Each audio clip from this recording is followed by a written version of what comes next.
Welcome back to the ALSA UK podcast. Today's guest is someone whose work is reshaping how we think about care in our communities with intention, integrity, and real impact.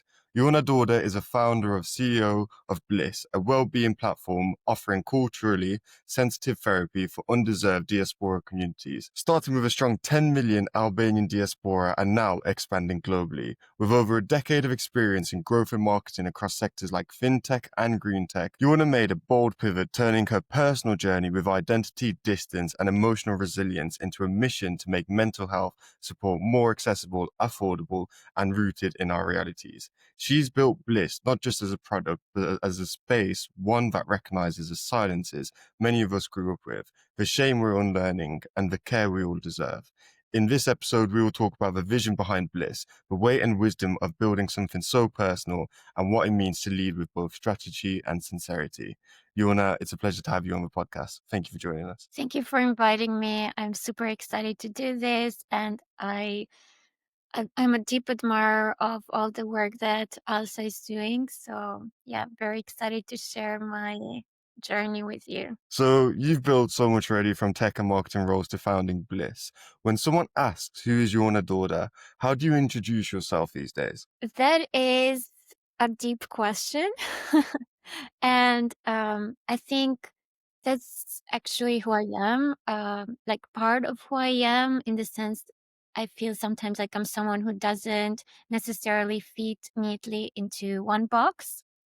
Um, I'm the founder and CEO of Bliss, a mental health platform for underserved diaspora communities. But I'm also someone, as you said, who spent over a decade in tech and marketing across fintech, prop tech, Web3. I'm Albanian, but I've lived between cultures since I was 16. And I'm someone who believes deeply in the power of therapy, but I also understand why it feels inaccessible or irrelevant to so many people in our communities. But in short, I would say I would like to introduce myself as someone who's trying to create the kind of support I wish I'd had when I was younger. And what were some of those early experiences, personally or culturally, that made you feel mental health wasn't fully understood in our communities? So I moved to the UK when I had just turned 16, and it was actually a last minute decision. We only decided 3 months prior, before the academic year started. So I had no idea how to navigate the British education system, and I was literally the first Albanian student in the history of my school. So you can imagine that the culture shock was intense. I went from this incredibly close Albanian family dynamic to being completely alone in a new country with new cultural norms. I struggled with self-confidence, loneliness, and the weight of being away from my family for the first time. Um, and when I finally went to see the school counselor, I remember feeling that there was this invisible barrier. She was definitely lovely and well-meaning, but she couldn't fully grasp the values I was raised with or the identity crisis that I was experiencing. Um, I'll never forget. She told me that I shouldn't feel guilty about my family's sacrifices because I didn't make them send me to that school, and logically that makes sense, but it completely missed the point about the responsibility that we as Albanian children feel towards our families. That sense of carrying their dreams and sacrifices. So I think that is the first time I realized that, the system wasn't designed for people like me. And it wasn't the counselor's fault, but there was this fundamental gap in understanding what it means to navigate mental health through a different cultural lens. Wow, very, very powerful. And I'm guessing, is that the spark that led to Bliss? Was it one clear moment, or did it build slowly over time? I think it was definitely a journey that had been building for years. Yeah, as you said, my own experiences with mental health made me passionate about this space from early on. But there was a wake up call last year when I was diagnosed with an autoimmune disease. I started learning about how women are disproportionately affected by both autoimmune diseases and mental health issues. And, there's growing research that suggests that suppressed anger can actually contribute to these physical manifestations in our bodies. And I had this moment of clarity where I thought, I've been in the tech startup world for over a decade, building products for other people's visions. Um, and there I was, literally seeing in my own body what happens when we don't have the right spaces to process our emotions authentically. And I think that's when everything clicked. I had the skills, I had the lived experience, and I finally had the clarity that this was bigger than just my own personal healing journey. I really wanted to create something that could prevent other people from reaching that breaking point. And what kind of stigmas or resistance have you come across, whether in yourself or your family, or even the broader community that has contributed to this? The biggest resistance I faced is people not believing in the idea to begin with. I've heard Albanians don't go to therapy more times than I can count. There's this assumption that we're just tough, that we handle things within the family, that seeking professional help is somehow weak or unnecessary. On the other hand, my family has been incredibly supportive, but I think definitely they were a bit worried, look like seeing me leave a secure career for a risky mental health startup, especially in a market where therapy is still such a taboo. And then the broader community resistance often comes in subtle ways. Some people will support the idea in theory, but then say things like, well, I personally don't need it, but maybe it's good for other people. Um, and there's this stigma that, if you go to therapy, then there something must be seriously wrong with you, rather than seeing as, sometimes it's just maintenance for your mental well-being. And what's been the most challenging is that the very people who could benefit most from Bliss are often the ones most resistant to admitting that they might need support. And I think that's exactly why this kind of work really matters, because we're not just building a platform, but we really want to shift, a cultural conversation. Definitely. And we'll touch a bit on building Bliss. So, coming from fast growth sectors, what lessons did you carry into Bliss and what did you have to unlearn? Something that I definitely carried over was like bringing my skills around data-driven decision making, growth experimentation, user research and feedback loops. And definitely the sectors that I worked in the past taught me how to validate ideas quickly and iterate based on, what users need. But I had to completely unlearn the move fast and break things mentality, because in mental health, you can't afford to break things. You're dealing with people's emotional well-being at their most vulnerable moments. So every interaction needs to be thoughtfully considered. 100%. And then, what were those early trade offs when you first started Bliss, navigating all affordability, access, and even just trust of people's mental health? The most important thing that we will never trade off is the quality of the therapies that we onboard. And, screening therapies is not a quantitative process, but we're absolutely trying our best and we will always do our best. And beyond that, I guess another hard trade off was around scale versus intimacy. So we could have launched faster, for instance, with our AI matching, but we chose to personally vet every therapist client to ensure cultural fit so that we could learn before we build, the AI matching algorithm. Another thing was pricing. So we wanted therapy to be affordable for our community, but also ensuring that our therapists are fairly compensated. So we let therapists set their own rates, and this way users get access to different price ranges, making it more inclusive for everyone. And lastly, I think building trust in a community where mental health care is stigma means being super transparent about our processes, even when that might make us a bit more vulnerable as a business. Of course, therapy is worldwide, but as you were saying, it's about the knowing of it. So Bliss isn't just about finding someone who speaks Albanian as well. It's about the cultural understanding. For you, what does that mean in practice and why does it matter? Absolutely. Cultural understanding and cultural sensitivity is at the core of everything we do. And it goes beyond language, as you said. It's about understanding values, the shame we carry, complex family dynamics across cultures, the unique challenges of migration stories.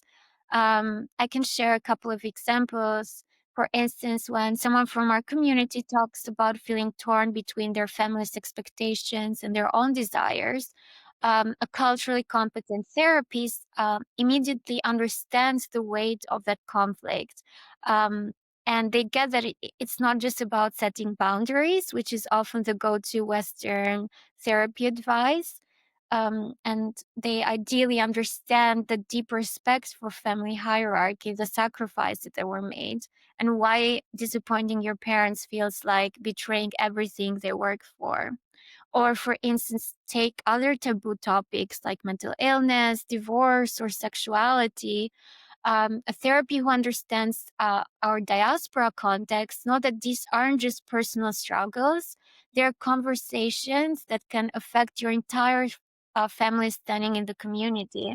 So they understand that, the isolation that comes with carrying secrets and the fear of bringing shame to, your family name.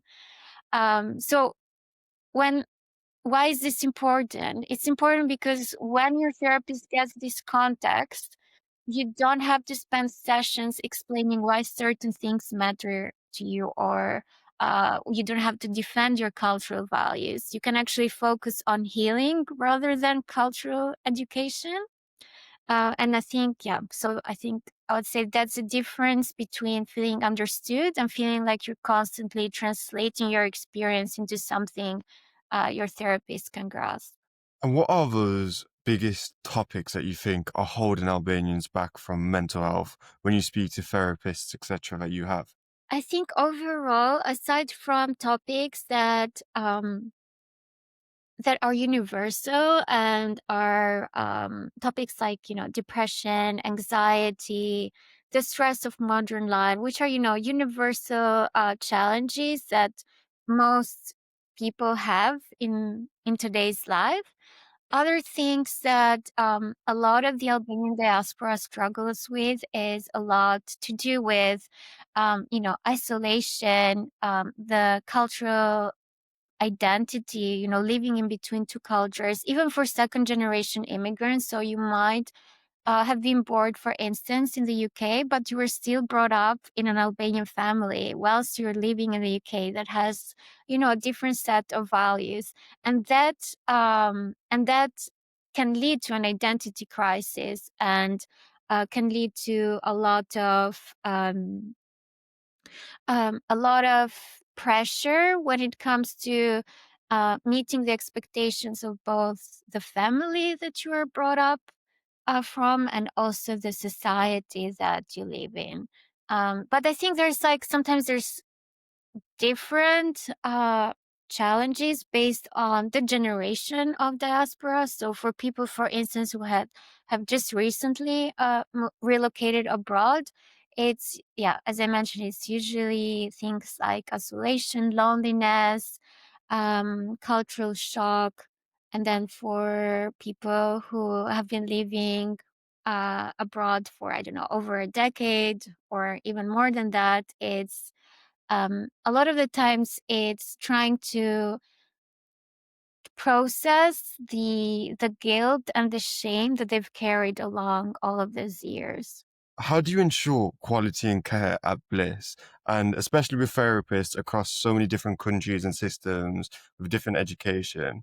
How have you got them all together? Yeah, as I mentioned previously, quality is super important to us. So we start with rigorous vetting.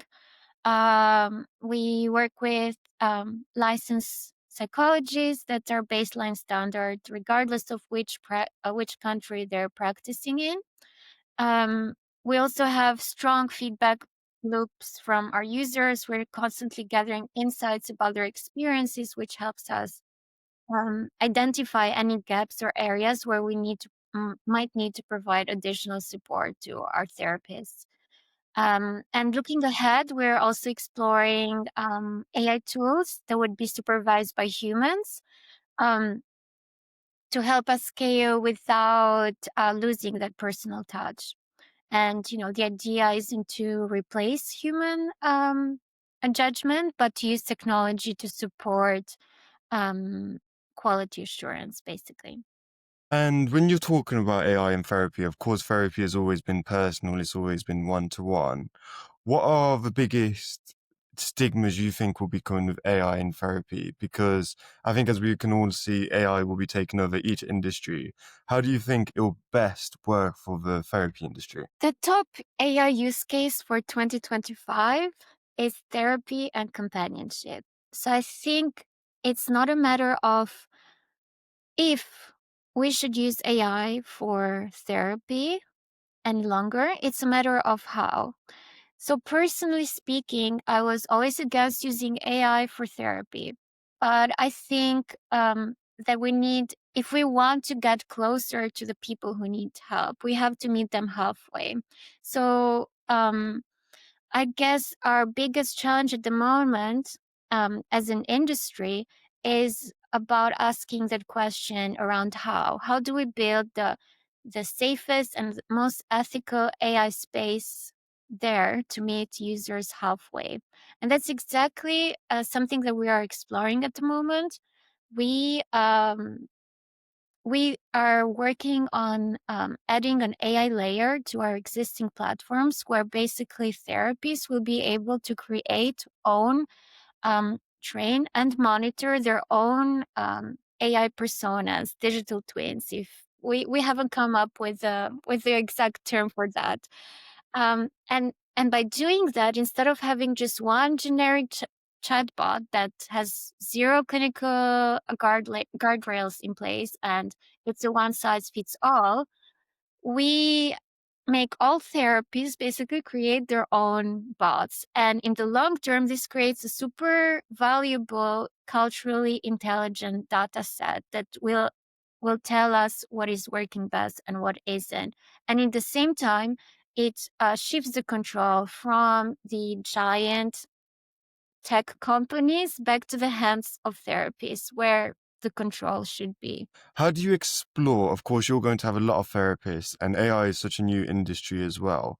How are you aiding them in training, etc., so that they're able to use these functionalities? That is something that we are working at the moment. So basically, building a framework that makes it easier for therapists to get educated on AI, but not just in theory, also in practice.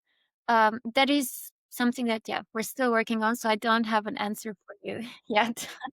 And of course, building a mental health platform is meaningful, but as you said, it's very, very heavy and emotional. How do you take care of your own well-being, especially as a founder? I'm definitely in therapy myself. I think it would be very ironic if I was to build a mental health platform and not prioritize my own mental well being. I'm also working on boundaries with work, although that is very much a work in progress.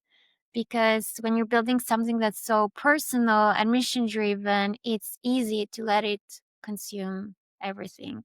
But I'm learning, it's a learning journey, and I'm still learning how to, switch off. But I guess what really helps me centered around my grounding rituals is spending time in nature, getting to the sea whenever I can. I was brought up in Durrës, so I'm really close to the sea.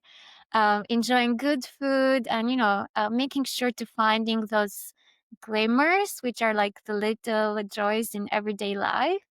And yeah, I think that's it. Just trying to remind myself that life is more than just the work, even when the work feels everything. 100%. And have you ever been burnt out? And what did that experience actually teach you about healing and about how you want to operate bliss?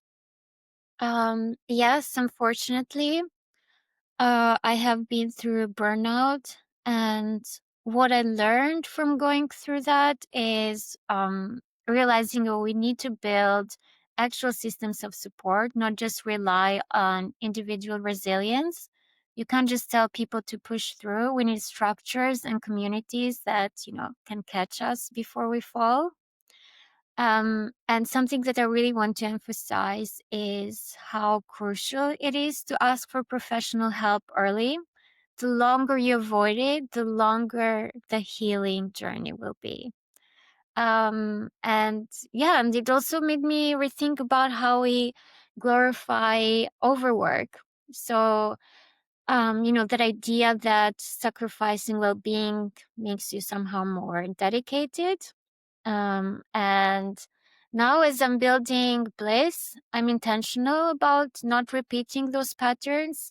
I want our platform to promote sustainable well-being, our team culture to have healthy boundaries, and our users to understand that healing is about creating the right conditions to grow.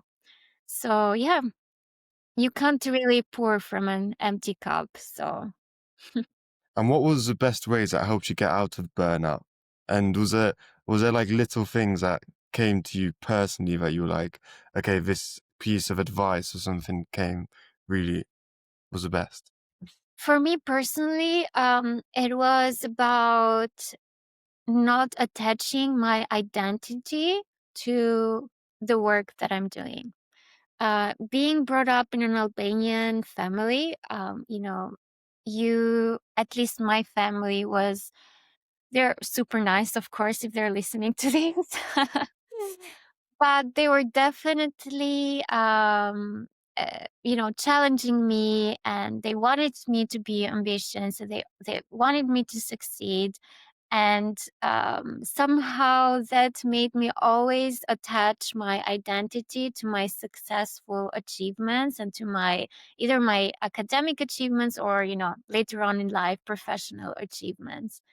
So I guess in therapy, I spent some time trying to unlearn this and trying to detach basically my like who I am as Yona versus my achievements.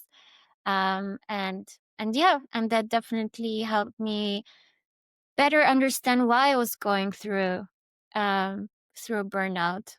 And this point you touched about your family, of course, wanting you to succeed. Of course, you also came to England carrying that burden as well. How do you navigate that part of it, building a business, coming to Albania, building an online platform for Albanians? Of course, I think there's always this thing when you do something so big that they're a bit hesitant or they're pushing you forward. How do you navigate that? I try to navigate that now as an adult, as a 30-year-old adult, with a lot of empathy. So if at first I was super rebellious and I would argue with my family quite often whenever we had, any disagreements or, when we talked about things that we didn't necessarily agree on. Now I try to approach any type of situation with a bit more empathy and, realizing that my parents are also, human beings. They're all struggling with their own challenges. They're all navigating life as in the same way as all us human beings are navigating life on Earth. And And yeah, I guess, yeah, just approaching any situation with a lot of empathy. But in order for me to come up to this point, I had to first allow myself to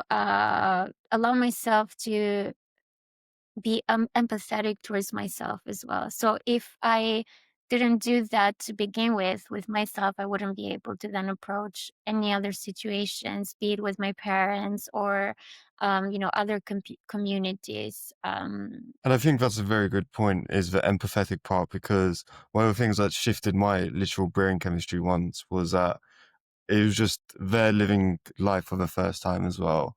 There's this thing that, of course, we see them as older, wiser, etc., growing up, but at the end of the day, there's so many scenarios, so many different problems that they're going through the first time as well. So they're not going to have the answers. Yeah, absolutely. And especially when it comes to parenting, which is, a topic that we cover quite frequently, quite often at Bliss, is that, parenting doesn't really come with a manual. They all try to do their best.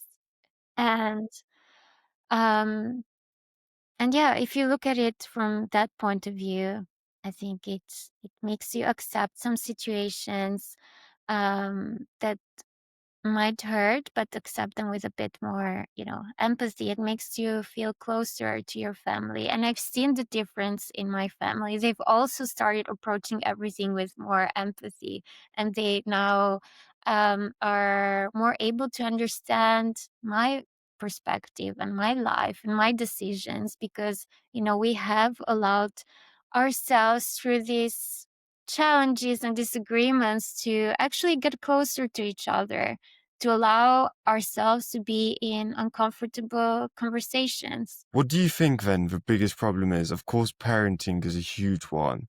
And for my parents' generation, the generation that a lot of them went out into the diaspora and left Albania, growing up without some communities, growing up without networks, what are some of the biggest challenges you're seeing? Because, of course, they're growing kids in a different culture. They had to learn a new language, all of these things, and then also have the pressure of their parents as well to succeed for them because they left them and they might have left them in Albania or Kosovo, etc. There's so many. That's such a big generation, and I think there's so much stigmas that they carry. So my generation, of course, we've had some of them passed down, but being grown up in outside of the diaspora, we haven't had them as much as the stigmas that they grew up for 20 years and that's all they knew. And then they left the country and then had to find all these new stigmas. It's a huge world to navigate. What are some of these problems? Yes, I think definitely our parents' generation have gone through a lot, whether Albanians in Albania or Albanians in Kosovo. So first there was, the communist regime, which I understand that in Kosovo it was a bit, not as strict as in Albania, not as tough as in Albania. But can you imagine living under 50 years of an authoritarian regime and, being scared of your neighbors spying on you or even your siblings or your wives or husbands?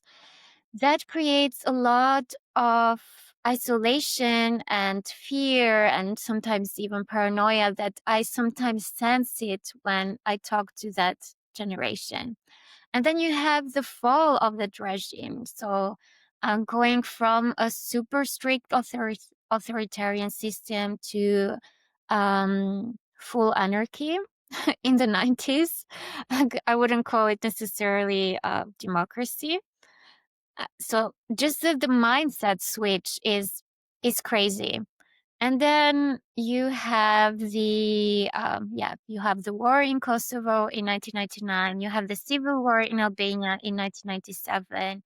You have all of these huge systemic changes that affect people um, on so many levels, but especially when it comes to mental health. So all of these fears and traumas, if they're not really processed or if they're put aside, then they definitely get uh get transferred down to the newer generation. So I think it's up to us now at the moment to really make sure that, this intergenerational trauma ends here with us. And I think it starts by having these conversations with each other, but also with our parents.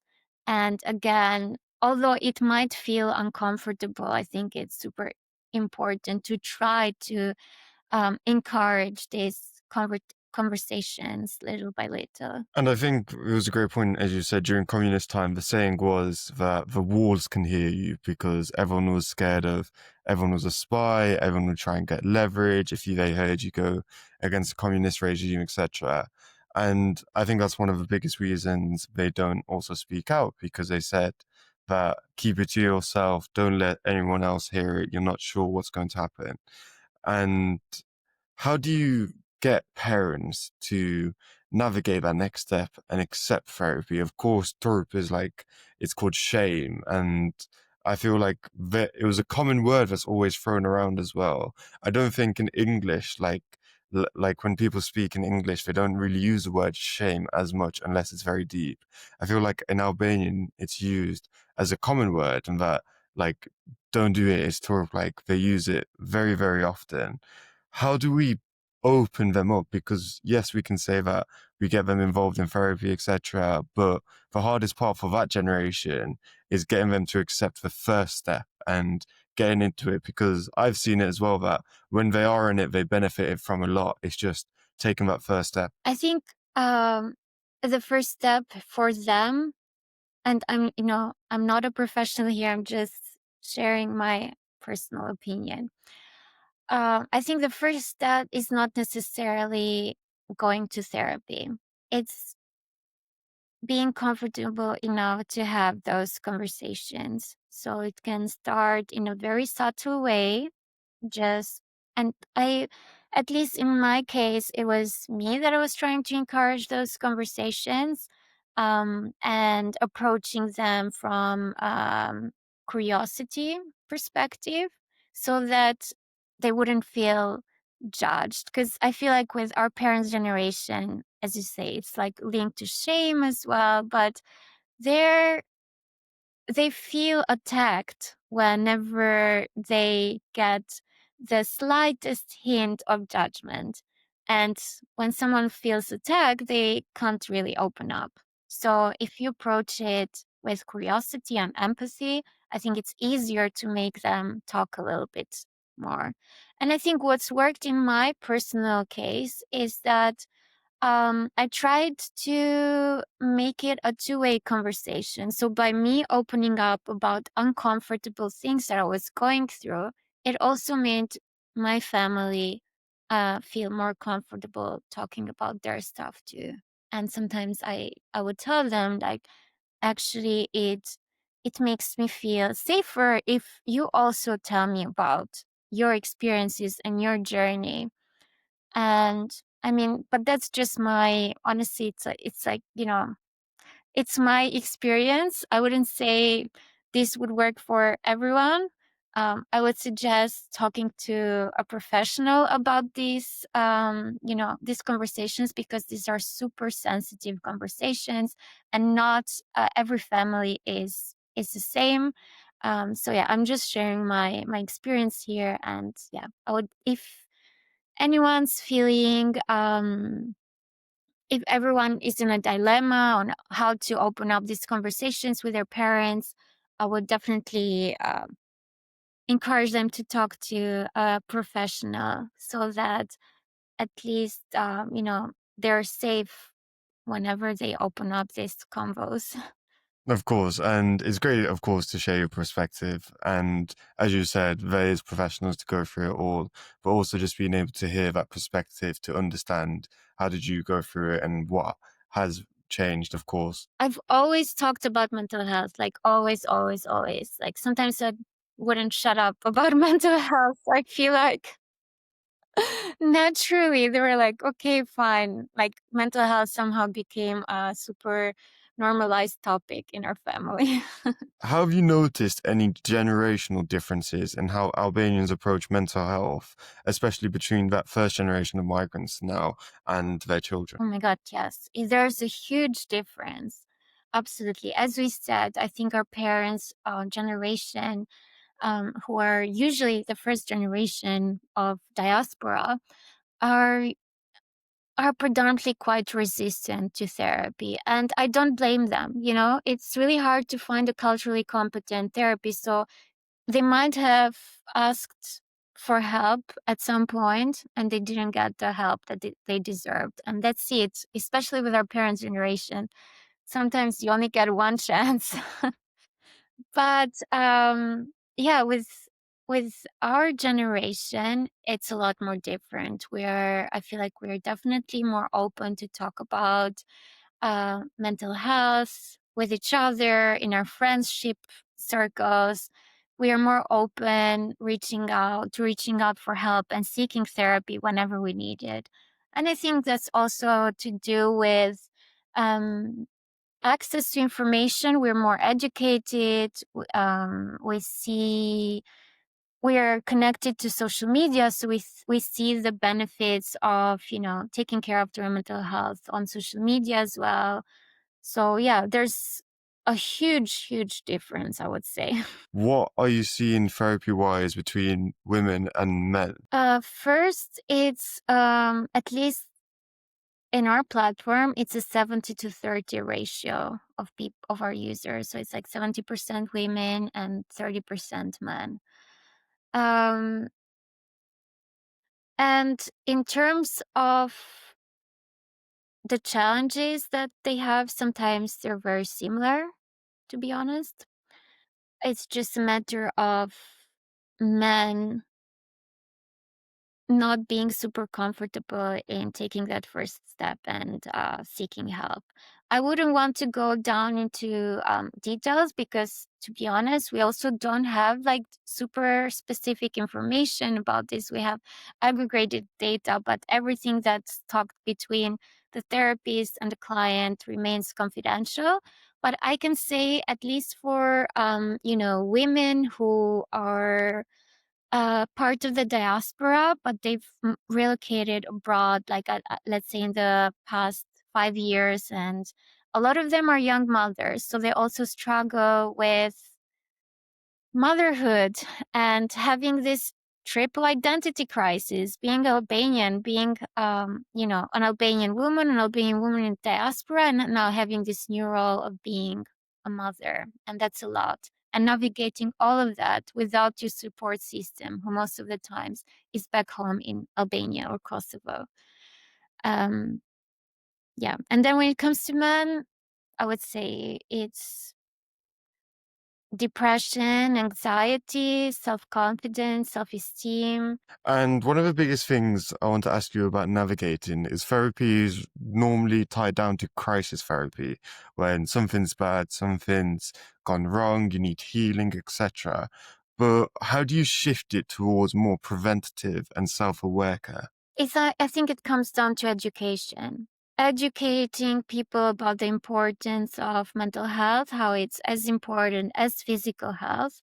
And only with education we can raise awareness, and um, we can make people take a more preventative action when it comes to their mental health. And I feel like that is changing, but we still have a lot of work to do. I remember seeing a post from you guys at Bliss about Albania's allocation of funds to mental health. I think it was around 2%, if that number is correct. And of course, the rest of 98% was on other things.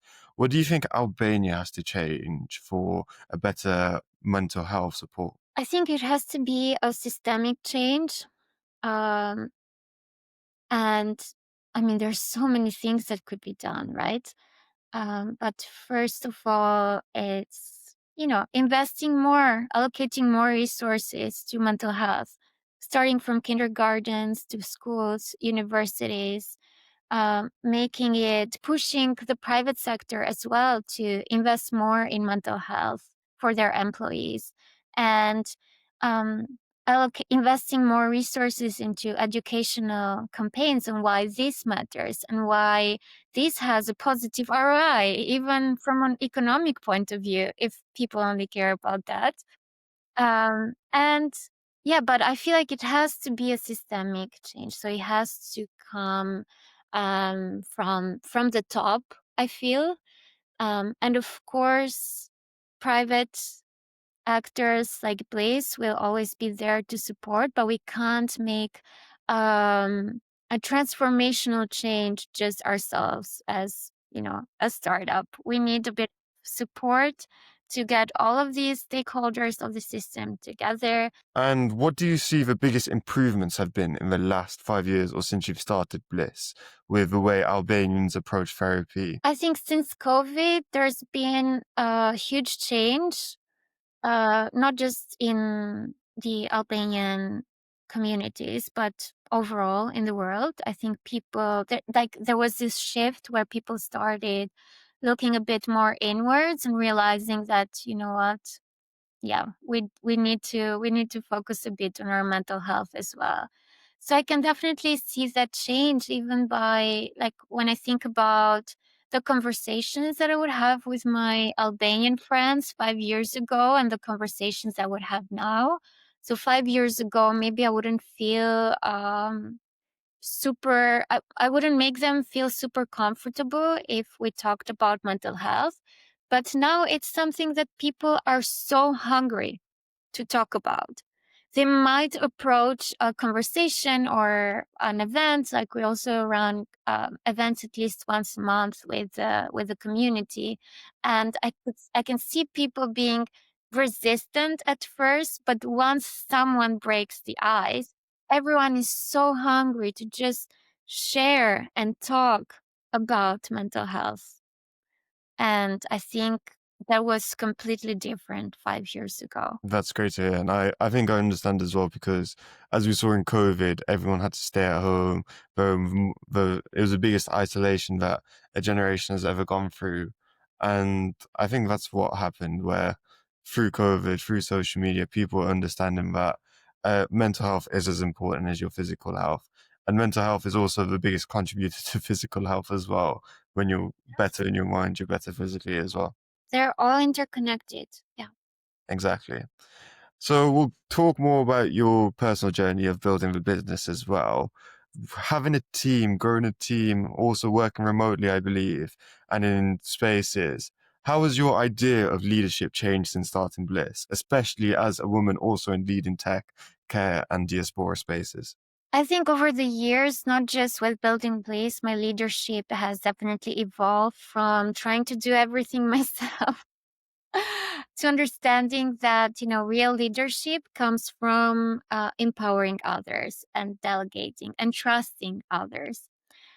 So yeah, I used to believe that being indispensable team member made me a good leader, and now I realized that, it's the opposite. And then as a woman, I've learned to, this was a long journey, by the way. I'm still learning, but I feel like I'm a lot better at balancing assertiveness and empathy, something that I struggled with. So now I try to intentionally not choose and try to be both decisive and compassionate. And yeah, and then in terms of leadership in the diaspora, I feel like this adds a little bit of pressure because sometimes it feels like you're representing your community. But I try to lead with authenticity, and what that means for me is showing up as my whole self and showing up with my vulnerabilities and my struggles. Um, and accepting myself. The question I have to you is, you grew up in Albania for 16 years. You moved to England, worked in industries in England, and now have created this business also rooted in Albania. Why did you come back? Why didn't you just start in England and focus in England? So many people ask me this question. I was always in between Albania and the UK. So during COVID, I was working remotely. I mean, not during COVID, but during and after COVID, I was working remotely. So I was in between Tirana and London, and also traveling all around the world. So the decision to move back to Albania was not necessarily directly linked to Bliss, but it was mostly a decision that I made because I felt like it made, first of all, it made financial sense to live in Albania and have a job in the UK. It's like the dream, right? And secondly, I mentioned previously how I love the little joys in life. So good food, nice weather, being close to your family, not having to plan everything at least 1 week in advance, being able to be spontaneous. So these are all things that I really, really enjoy. And I felt like, making Tirana my base would make the most sense.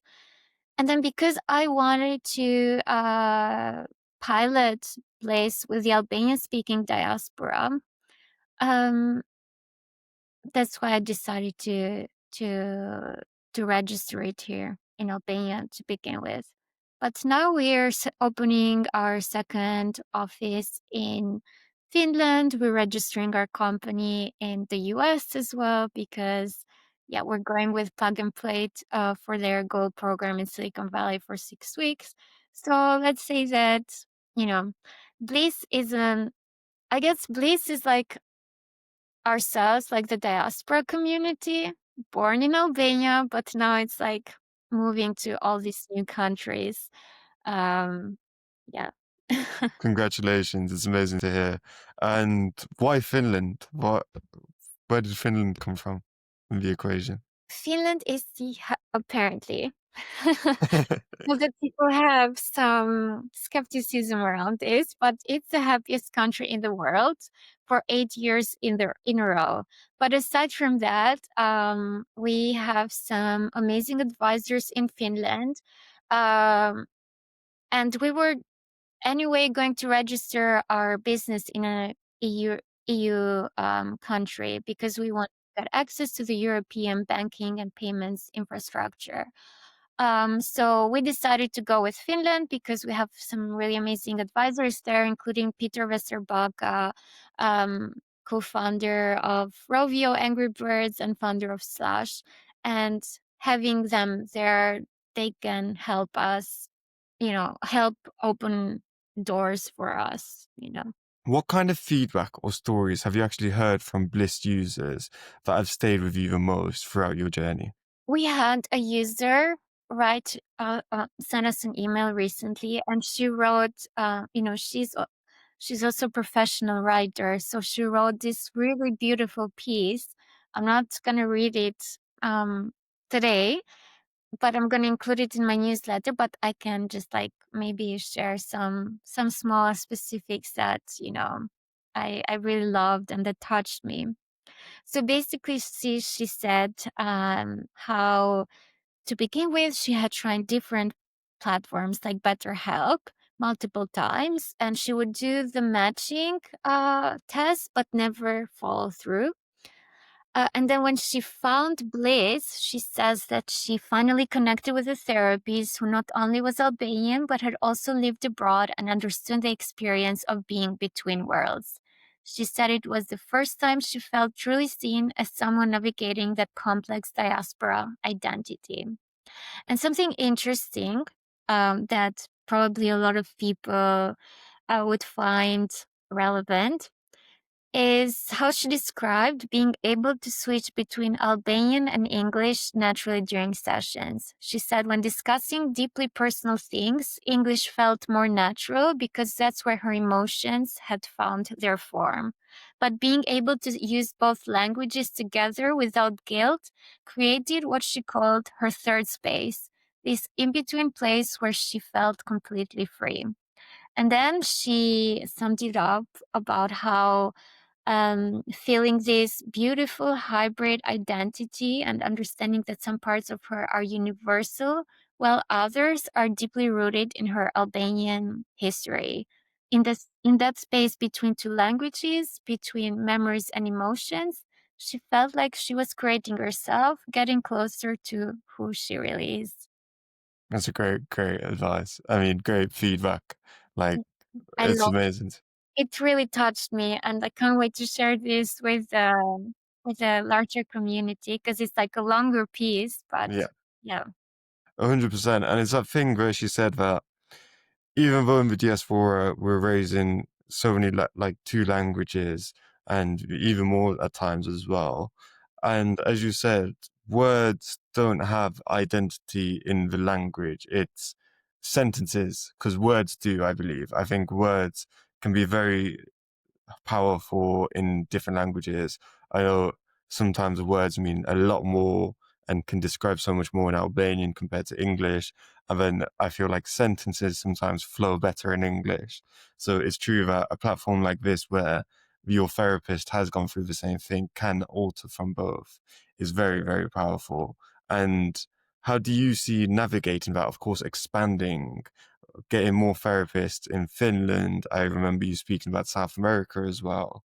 How do you see navigating that aspect as well? so yes, our as you mentioned, our next step is expanding to other diasporas. Brazil is next. And from what we discovered so far is that the Brazilian diaspora faces very similar challenges around cultural identity. So our model would translate well. And there are some universal challenges across all diaspora populations. And of course, when you get down to the cultural values and family dynamics, there are some changes there, but the overall overarching challenges are quite, universal.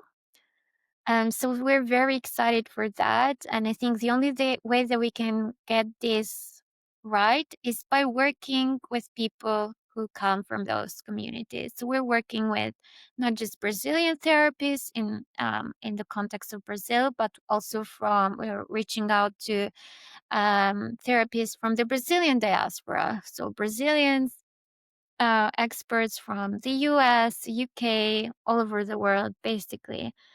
Similarly to how we've done so far with our Albanian therapists. What are the biggest next steps you see with Bliss, and what is the ultimate goal and mission that you have for the company? Yeah, so aside from market expansion, on the innovation side, as I mentioned previously, we're exploring AI therapy swings, supervised by licensed clinicians, and adding that layer of support, uh, that culturally sensitive layer of support also in between sessions or during crisis moments. We're also growing our B2B offering. So we just completed our first corporate pilot. And we see a growing demand from companies actually about this, and not just local companies, but also international companies, realizing that one size fits all solutions don't really do well, especially if they have a diverse workforce. And then in terms of our mission has been and is still making culturally sensitive mental health care more accessible for underserved diaspora communities. As we come to the end of the podcast, if people just had to take one thing away from this conversation we had today, what would you want it to be?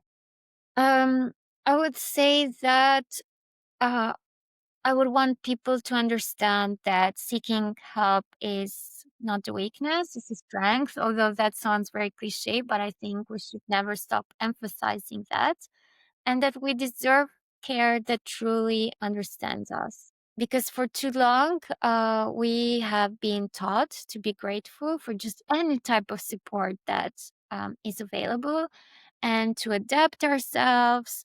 But we should fight for the care that we deserve for, because we do deserve mental health care that gets our family dynamics, that understands the weight that we carry as children of immigrants, that doesn't need us to explain why certain things matter to us.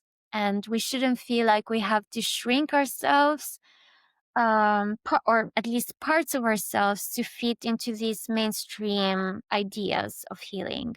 So, to sum it up, you don't have to choose between your cultural identity and your mental well-being. Great. Thank you very much, Jona. Where can they find you? Where can they find all the services and your social medias? You can find us at bliss.al, so that's BLLSS.al, and you can find all of our social media links in there as well. If you have any questions, feel free to reach out to us directly at info@bliss.al. We read every email and we will get back to you with whatever questions that you might have. Yeah. Amazing. It's a pleasure to have you, Jona. Thank you so much. Likewise, thanks so much, Giovanni. This was a pleasure.